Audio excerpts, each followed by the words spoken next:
For some, mysteries are good, but for some, they are devastating. If you're the person who's just watching it behind the screen, then it is probably a thriller thing to watch. In today's video, we will be going through the weirdest mysteries in boxing history.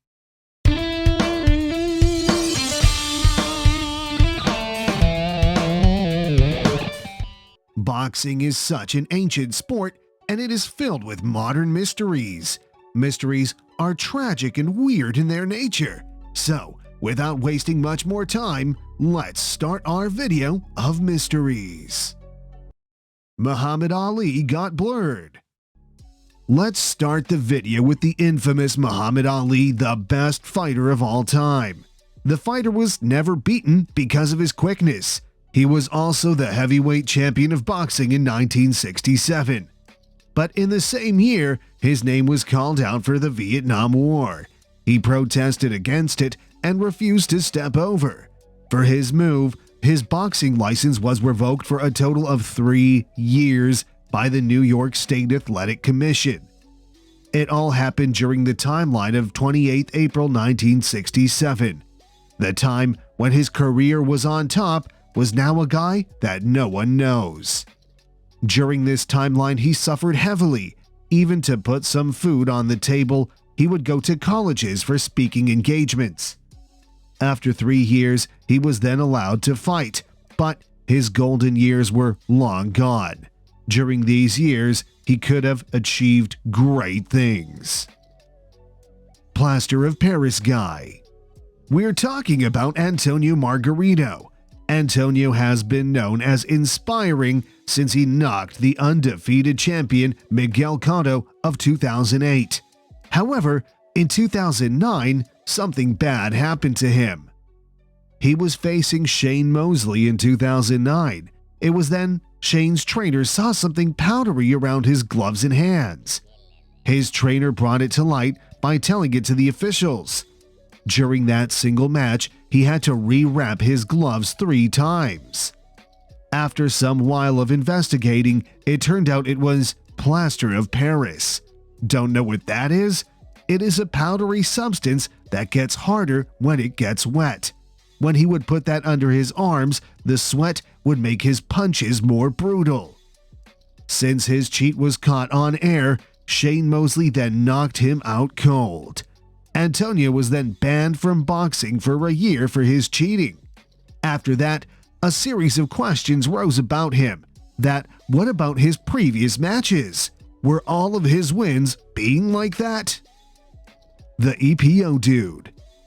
Shane was known as a nice guy who hits hard. This was his image, but something ruined it. In 2003, he fought his most competitive rival, Oscar De La Hoya. Oscar was someone that he couldn't win from at that time, but inside the ring, he had agility like no one else. His stamina was significantly increased. When Shane won from Oscar with a close decision, his fans went crazy. No one was able to believe it. So, what was the mystery behind it? Yeah, that is on its way. After some time of the match, he said it himself that he used EPO. He agreed to use drugs at his bout. EPO is a special type of drug that is designed for athletes. In simple ways, it increases an athlete's endurance and stamina significantly. When the news was revealed, millions of his fans got heartbroken and ditched. That night, when he won the match, he was only fooling himself. All the statements show that he abandoned the Las Vegas Commission's drug testing program. After that testimony, he lost thousands of fans. The biter Mike Tyson. Hurrah! Now Mike Tyson has joined the list of mysteries. His mystery is simple and enraged. He bit both of the Evander Holyfield's ears. What? Yeah, that is true. Mike is a mysterious personality of boxing, but let's start from the beginning of the story. Mike Tyson and Evander Holyfield were the best competitors of their time. They were the fighters everyone wanted to see inside the ring. But before the incident of biting, there had been a match of them, which Tyson lost by TKO. Anyways, when in 1997 they were facing each other, both of them did something insensible. During the second round, Holyfield headbutted Tyson, giving him a deep cut. But the referee didn't care about it, so Tyson went out to avenge himself. And, well, we know how he can be so devastating when it comes to revenge. In the next round, Tyson decided to bite his ear. He successfully ripped a bit of cartilage off his ear. This resulted in a deduction of 2 points from Tyson. However, he then set out for his second ear and did the same to it. Tyson was then disqualified, and the match was given to Holyfield. Edwin Valero suicide. Edwin was such a great fighter of the 20s. He had a great future ahead of him. He was the most exciting and thrilling super featherweight and lightweight world champion. He was insensible in his fights. He won every single match of his 27 matches, while 18 of them were just in the first round. He was such a great fighter, but then his personal life struck him. In 2010, he was arrested for his wife's murder suspicion. He was put in jail. While he was in jail, he was found hanging from a bar in his cell. He made a noose with his sweatpants. When the news broke out, no one believed that the legendary fighter was gone.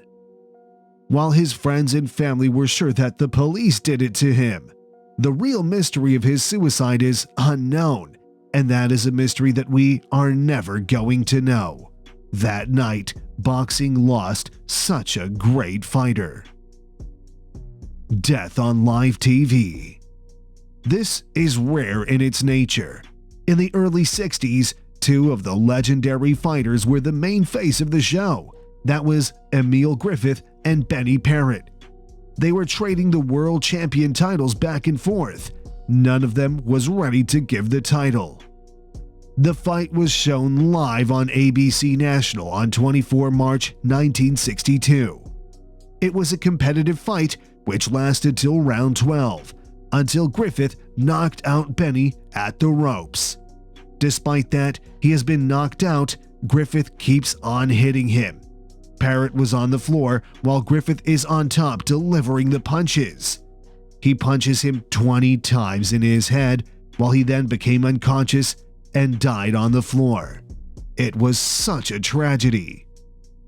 It may come to you as a surprise, but there were no referees introduced in the 60s.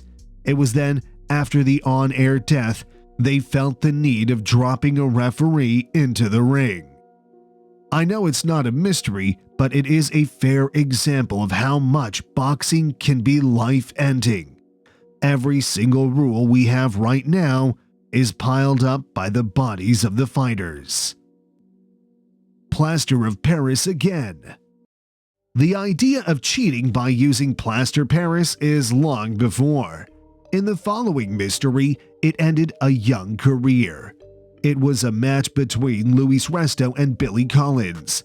Billy was an undefeated boxer on his way to becoming popular. When they were set to match, Resto hit him in the eye. Billy fell to the ground with his eyes shut.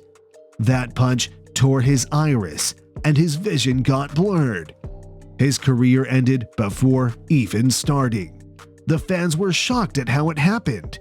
His father went out to fetch the gloves of Resto, but nothing was found. It was a big mystery of that time. No one knew until Resto said himself that he used plaster of Paris for cheating.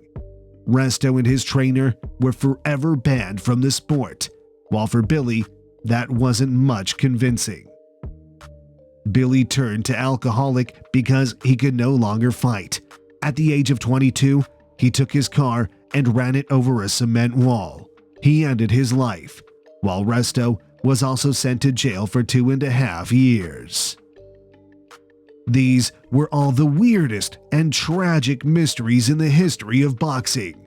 If you liked our video, then press the thumbs up and subscribe to the channel for more sporty videos. Lastly, don't forget to mention your thoughts in the comment section about this topic. See you in the next one.